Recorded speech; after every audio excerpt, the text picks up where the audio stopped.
The family of Hasan Dastan finally have justice after almost 3 decades, with his killer sentenced to a maximum of 22 years behind bars. Kubilay Kilincer appeared in prison greens in the NSW Supreme Court on Wednesday to learn his fate, more than 10 weeks after a jury found him guilty of killing Dastan, who was his boss at a Western Sydney car-wrecking business. The jury found the now 60-year-old violently bashed Dastan in his Esy Auto Dismantlers business on the morning of December 11, 1995. Read more. NATO declaration is exactly what Vladimir Putin feared. Justice Helen Wilson described Kilincer's crime as a most serious instance of murder. The attack was likely a spontaneous one, but its spontaneity does not detract from its extreme brutality, the judge said. The offender struck Dastan repeatedly to the head and body, causing severe injuries and massive blood loss leading to death. Read more. TV star to face court over crash that killed mate. Dastan was found dead in a pool of blood lying partially under a car within the Blacktown premises. A metal pipe was shoved 6 centimeters into his mouth, and his injuries were consistent with attacks from multiple weapons, including a ball joint remover, sledgehammer and a heavy car part. While Kilincer has consistently denied any involvement in the death, the judge rejected his claims he was elsewhere at the time of the murder. The offender's evidence was for the most part patently false, she said. Not only did he alter the crime scene in an attempt to throw police off his trail, but he later tried to interfere with the evidence witnesses gave of what had happened. In 1995, Kilincer's financial situation was parlous, Justice Wilson said, with the mechanic going deep into debt as a result of his gambling habits. Borrowing money which he often didn't pay back, he also took to stealing cash from the till at Esy Auto Dismantlers.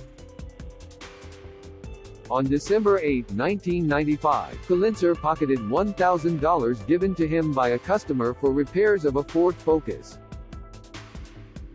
Dastan found out, demanding the repayment of the cash and telling others he was about to fire his dishonest employee. Read more. Staggering number of migrant worker deaths in Qatar. Being informed of this in the morning of December 11, Kilincer lost control, killing his boss in a most brutal and pitiless manner, Justice Wilson said. The violence of the crime was extreme and the injuries inflicted on Mr. Dastan horrifying. The gesture of ramming a pipe into Mr. Dastan's mouth was one redolent of contempt. Clearly conscious for at least part of the attack, Dastan would have first felt dismay that his employee was attacking him. That dismay would have then turned to fear and pain, the judge said. In a despicable, opportunistic act, Kilincer then pilfered money from Dastan's wallet, removing it from the pocket of his dead or dying employer, and also raided the cash register. Dastan's wife, Sultan, estimated her husband had about $4,500 on him that day. The judge acknowledged the harm the murder had done to the community, especially Dastan's family. To lose a loved one in circumstances that were both horrific and, for over 20 years, completely unexplained was plainly devastating for the whole Dastan family, she said. Mrs. Dastan lost her husband. 3 children lost their father. A new generation lost their grandfather. Those losses are very great indeed.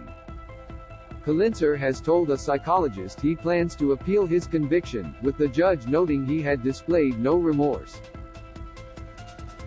The offender's only concern has been and is for himself, she said.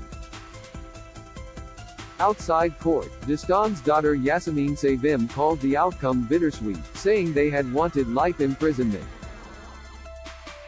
She expressed gratitude towards NSW police and the prosecution's legal team.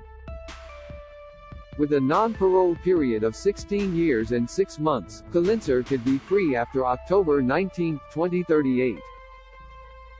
His maximum prison time will expire on April 19, 2044.